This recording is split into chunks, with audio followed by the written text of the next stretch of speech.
విశ్వసృష్టి పరమాత్మకు సాష్టాంగ నమస్కారములు. గురూజీ, నేను నిత్యం కూడా స్వామివారిపై ధ్యానం చేస్తూనే ఉన్నాను.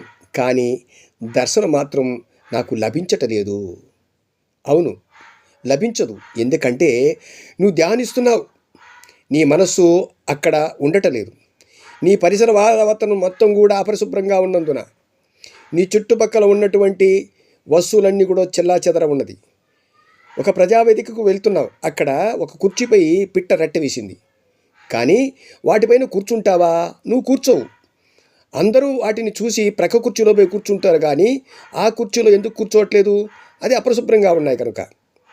మరి అల్పమానుడైన నీకే అంత శుభ్రం కావాలి కదా. ప్రపంచమును పరిపాలించి దేవునికి ఇంకెంత శుభ్రం కావాలి? ఆయన ఇంటికి రావాలంటే నీ ఇల్లంతా కూడా శుభ్రంగా ఉండాలి. ఫోటోలు దుమ్ము కొట్టుకుని ఉంటాయి, అపరిశుభ్రంగా ఉంటుంది. అగరబత్తులు ముట్టించి వాసన చూపిస్తావు. ఆయన నీ వద్దకు ఎలా రాగలడు నాయన? ఆలోచించు. పరిశుభ్రంగా ఉంటేనే భగవంతుడు ఇంటిలోకి అడుగు పెడతాడు అన్న విషయాన్ని మర్చిపోకు.